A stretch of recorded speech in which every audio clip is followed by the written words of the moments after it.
1829년 영국에서 철도가 처음 개통되었을 때 현지 언론은 시속 40km 이상의 속도는 건강에 해를 끼칠 것이라고 경고했습니다. 그래서 절대 도입되지 않을 것이라는 예상이 팽배했지만 결국 도입됐고 이는 산업혁명의 시작이 됐죠. 노동의 시간과 개념이 달라지면서 대량 생산의 시대가 열린 겁니다. 1882년 뉴욕 맨해튼 거리에 에디슨이 세운 발전소가 불을 밝히자 낮보다 더 밝다는 감탄을 쏟아냈습니다. 이렇게 등장한 전기는 인간의 생활 패턴과 도시의 리듬을 완전히 바꿔버렸죠.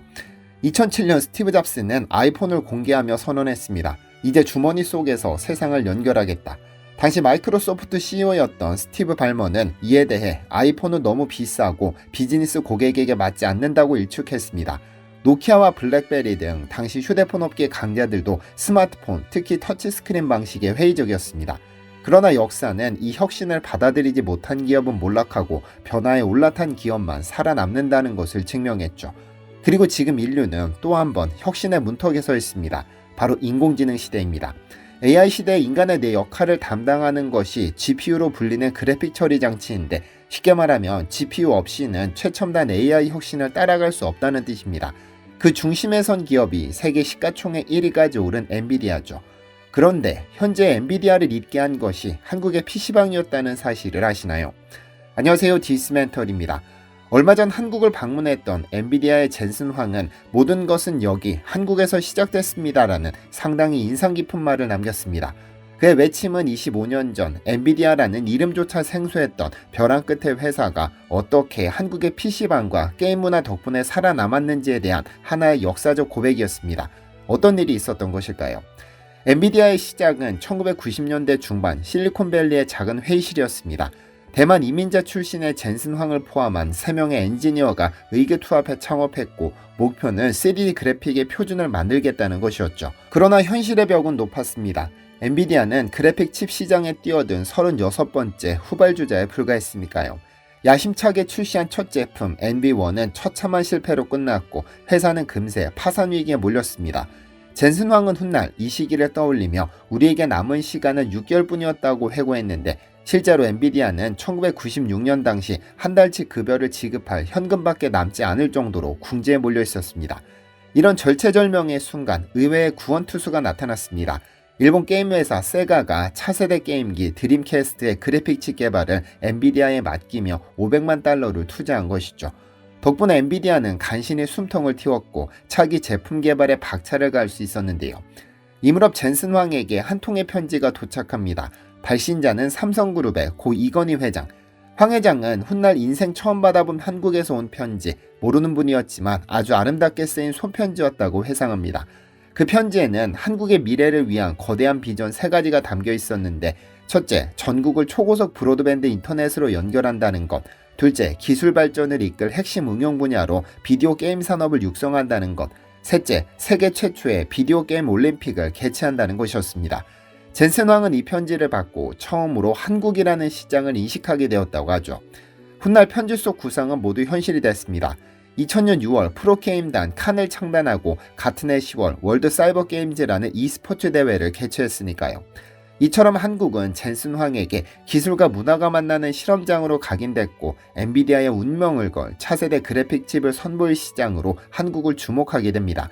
1999년 엔비디아는 오랜 연구 끝에 신제품 지포스 256을 출시합니다. 엔비디아는 이 제품을 세계 최초의 GPU라고 불렀는데 단순한 그래픽 카드가 아니라 대규모 병렬 연산이 가능한 오늘날 AI 칩의 원형이었기 때문입니다. 하지만 혁신도 사용하는 사람이 있어야 빛을 발하는 법. 당시 미국 게임 시장은 여전히 콘솔 위주였고 PC용 GPU라는 개념은 대중에게 생소했습니다. 최첨단 제품을 내놓았지만 정작 팔 곳이 마땅치 않은 상황이었던 겁니다. 그때 엔비디아의 운명을 가를 중요한 상황이 한국에서 벌어지고 있었습니다. 1997년 말 IMF 외환위기 후폭풍으로 1998년 수많은 실직자가 거리로 쏟아져 나왔고 생계를 위해 PC방 창업에 뛰어들었습니다. 마침 같은 시기에 블리자드사의 스타크래프트가 엄청난 인기를 끌기 시작했죠.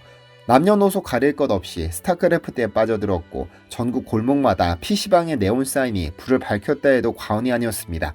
불과 2년 만에 전국 PC방 수는 2만 개를 넘어섰죠. PC방 한 곳에 평균 50대 PC가 있었다고 가정하면 단숨에 100만 대 규모의 신규 GPU 수요가 생겨난 셈입니다. 이 폭발적인 성장세는 벼랑 끝에 서 있던 엔비디아의 문자 그대로 기적 같은 시장이 되었습니다. 젠슨 황은 이 기회를 놓치지 않았습니다. 직접 한국에 날아와 용산 전자상가 구석구석을 돌며 자신의 그래픽 칩을 홍보하고 판매하기 시작했죠. 세계 1위 기업이 된 지금은 상상하기 힘든 장면이지만 당시 용산에서는 그만큼 그래픽 카드에 대한 수요가 뜨거웠습니다. 그래픽 카드를 실은 12톤 트럭이 매일같이 나갔으니 그 규모가 짐작이 되시나요? 당시 한국 PC방 시장은 단순한 소비자 집단 그 이상이었습니다. 마치 용광로처럼 뜨겁게 끓어올랐죠. 작은 땅덩이에서 일어난 PC방 열풍은 곧바로 치열한 경쟁을 불러일으켰고 PC방 사장님들은 생존을 위해 최신 기술 도입을 위해 지갑을 열었습니다. 로딩 시간이 0.1초라도 더 빠르면 손님이 몰린다는 것을 알았고 그 미세한 차이를 만드는 것이 바로 그래픽카드였습니다. 일반 가정의 PC 교체 주기가 2-3년이라면 한국 PC방은 6개월 단위로 하드웨어를 업그레이드했습니다.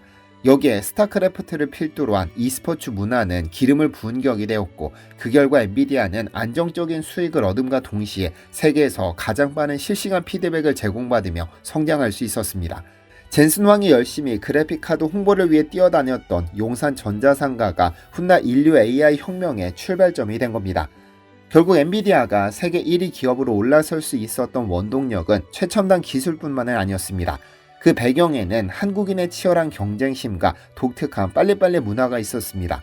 얼마 전 한국에 온 젠슨 황이 왜 PC방과 e스포츠를 외치며 감사를 표했는지 이제야 비로소 선명하게 이해되실 겁니다. 그는 모든 것이 여기 한국에서 시작되었다고 고백했고 지포스와 PC게임, e스포츠가 없었다면 오늘의 엔비디아도 없다며 한국 게임 문화의 기여를 거듭 강조했습니다. 그런데 흥미로운 것은 이러한 한국의 힘을 경험한 기업이 수두룩하다는 것입니다. AI 시대를 연 또 다른 상징적인 장면도 한국에서 시작됐죠. 2016년 3월 구글 알파고와 이세돌의 대결을 기억하실 텐데 이 역사적인 대결이 펼쳐진 곳도 서울이었습니다. 전 세계가 지켜본 인간 대 AI 승부를 위해 구글이 한국을 택한 것은 결코 우연이 아니었던 것이죠. 한국은 세계 바둑의 중심지인 동시에 최고 수준의 e스포츠 인프라와 열광적인 관중을 보유했습니다. 인간과 기계의 한계를 시험하기에 이보다 완벽한 무대는 없었던 겁니다. 이처럼 글로벌 게임 업계도 신작을 내놓을 때 한국 시장의 반응을 유심히 살핍니다. 한국에서 통하면 세계에서도 통한다는 자신감이 업계에 퍼져 있을 정도죠. 실제로 유럽에서 몇 년 걸릴 변화가 한국에서는 몇 달 만에 일어난다는 말까지 나올 정도로 2000년대 이후 한국은 전 세계 기술 기업들의 글로벌 테스트베드로 자리매김했습니다.